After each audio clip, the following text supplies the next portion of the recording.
Hi friends, आप सबका मेरी चैनल लर्न विथ मित्तल में स्वागत है। आज हम जुलाई महीने की घर पे सीखिए पुस्तिका कक्षा 7 का हिंदी विषय इकाई 2 की सारी प्रवृत्तियाँ सीखेंगे। इकाई 2 कथनी और करनी। तो चलिए शुरू करते हैं। कक्षा 7 जुलाई महीना साल 2020 विषय हिंदी इकाई 2 कथनी और करनी। आपके पुस्तक में दिए गए पाठ को पढ़िए और समझने का प्रयत्न कीजिए। तो हमारे हिंदी पुस्तिका में जो इकाई 2 है उसको हमें पहले पढ़ लेना है और समझ लेना है। अभी तक आपने वो इकाई ना पढ़ी हो तो अब पढ़ लेना। अब आगे मैं पढ़ती हूँ। प्रवृत्ति 1, निम्नलिखित गद्यांश को पढ़िए और प्रश्नों के उत्तर दीजिए। महानगरों में भीड़ होती है, समाज या लोग नहीं बसते। भीड़ उसे कहते हैं जहाँ लोगों का जमघट होता है। लोग तो होते हैं, उनकी छाती में हृदय नहीं होता। सिर होते हैं लेकिन उनमें बुद्धि या विचार नहीं होता। हाथ होते हैं लेकिन उन हाथों में पत्थर होते हैं विनाश के लिए। यह हाथ निर्माण के लिए नहीं होते। यह भीड़ एक अंधी गली से दूसरी अंधी गली की ओर जाती है, क्योंकि भीड़ में होने वाले लोगों का आपस में कोई रिश्ता नहीं होता। एक दूसरे के कुछ नहीं लगते। सारे अनजान लोग इकट्ठा होकर विनाश करने में एक दूसरे का साथ देते हैं, क्योंकि जिन इमारतों, बसों या रेलों में यह तोड़फोड़ के काम करते हैं वह उनकी नहीं होती और ना ही उनमें सफ़र करने वाले उनके अपने होते हैं। महानगरों में लोग एक ही बिल्डिंग में पड़ोसी के तौर पर रहते हैं, लेकिन यह पड़ोस संबंध रहित होता है। पुराने ज़माने में दही जमाने के लिए लोग जामन मांगने पर पड़ोस में जाते थे। फ्लैट में फ्रिज है इसलिए जामन मांगने की ज़रूरत ही नहीं। सारा पड़ोस, सारे संबंध इस फ्रिज में फ्रीज हो गए हैं। तो देखिए दोस्तों, इस गद्यांश में समझाया गया है कि इन दिनों मनुष्य में दूरियां बढ़ गई है। लोग आपस में एक दूसरे के पास रहते हुए भी मन से बहुत दूर हो गए हैं।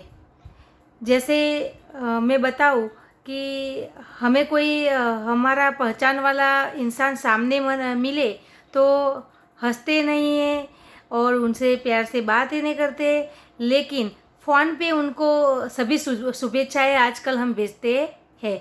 दीपावली में भी ऐसा होता है कि सबका दीपावली में अभी तो मोबाइल आ गया है तो हम शुभेच्छाएँ मोबाइल में भेजते हैं मैसेज। तो एक दूसरे के जो त्यौहार में घर पे जाना होता था और संपर्क होना होता था वो भी अब कम हो गया है। तो इस गद्यांश में यही समझाया है कि मानव में दूरियां बहुत बढ़ गई है। आगे हम देखते हैं। प्रश्न 1, गद्यांश का एक शीर्षक दीजिए।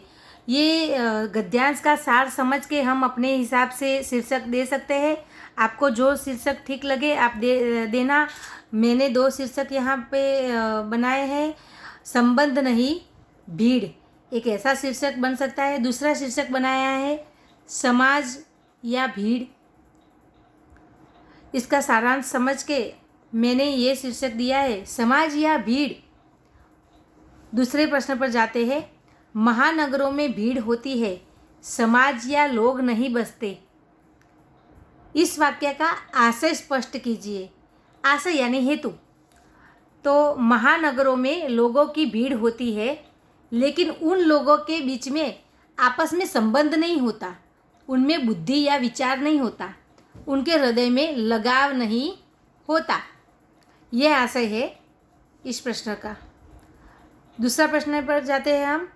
भीड़ में बुद्धि या विचार नहीं होता, ऐसा कौन सी बातों से स्पष्ट होता है?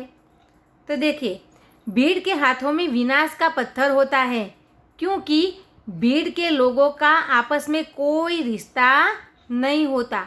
ये बात जो है ये इस वाक्य से स्पष्ट होती है। जमघट और समाज में क्या अंतर होता है? समाज लोगों से बनता है और जमघट में भीड़ होती है। जमघट में लोगों में बुद्धि या विचार नहीं होते। दूसरे पेज पर जाते हैं। प्रश्न 5, फ्रीज आने से क्या हानि हुई है? बहुत अच्छा प्रश्न है ये। घरों में फ्रीज आने से पड़ोसी से जावन या कोई दूसरी चीज़ मांगने की ज़रूरत नहीं पड़ती। इसकी वजह से पड़ोसी से संपर्क और सहवास नहीं बन पाता। पास पास में रहते हुए भी लोग आपस में मन से बहुत दूर होते हैं। यहाँ पर आपको बता दूँ, जामन यानी दूध को दही बनाने के लिए दूध में मिलाने वाला थोड़ा दही, उसको हम जामन कहते हैं।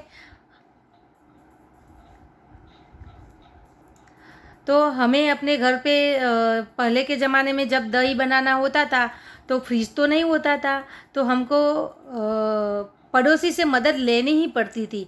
उसकी वजह से हमारे संबंध पड़ोसी से अच्छे बने रहते थे। तो ये बात बताते हुए लेखक कहते हैं कि हमारे सारे संबंध फ्रीज में फ्रीज हो गए हैं। फ्रीज आने से हमें पड़ोसी से कोई चीज़ मांगने की ज़रूरत ही नहीं पड़ती। आगे की प्रवृत्ति देखते हैं। प्रवृत्ति 2, कथनी और करनी पाठ का संक्षेप करके अपने शब्दों में लिखिए। कई लोग ऐसे होते हैं जो आदर्श की बात करते हैं पर उन्हें अपनाते नहीं। इस प्रकार का आचरण अच्छा नहीं होता। ऐसा आचरण करने वालों को कभी सम्मान नहीं मिलता, वे हंसी के पात्र बनते हैं। इसलिए हमें कथनी और करनी में सदैव समानता रखनी चाहिए। इसके लिए दोस्तों आपको इकाई 2 का अध्ययन करना पड़ेगा। वो इकाई आप पढ़ने के बाद ये प्रश्न का उत्तर लिखना। मैंने भी अच्छी तरह से इकाई पढ़ी और उसके बाद उसका सारांश संक्षेप में लिखा है, तो ऐसे हम संक्षेप लिख सकते हैं। इस प्रवृत्ति में आने वाले शब्दों का अर्थ स्पष्ट कर देती हूँ। जामन यानी दूध को दही बनाने के लिए उसमें मिलाने वाला थोड़ा दही। सदैव यानी हमेशा। कथनी कहना या बोलना। सिर तो शरीर का गर्दन से ऊपरी हिस्सा। तो देखिए बच्चों, हमारी सारी प्रवृत्तियाँ इकाई 2 की हो गई है। आप अपने हिसाब से ये वीडियो देख के पूरी इकाई की प्रवृत्तियाँ में रिक्त स्थानों में उत्तर भर देना। तो दोस्तों, ये था आज का मेरा वीडियो। अगर आपको मेरा वीडियो पसंद आया हो तो मेरी चैनल को सब्सक्राइब कीजिए, मेरे वीडियो को लाइक कीजिए और बेल आइकन पे प्रेस कीजिए और मुझे कमेंट्स भी कीजिए। बाय।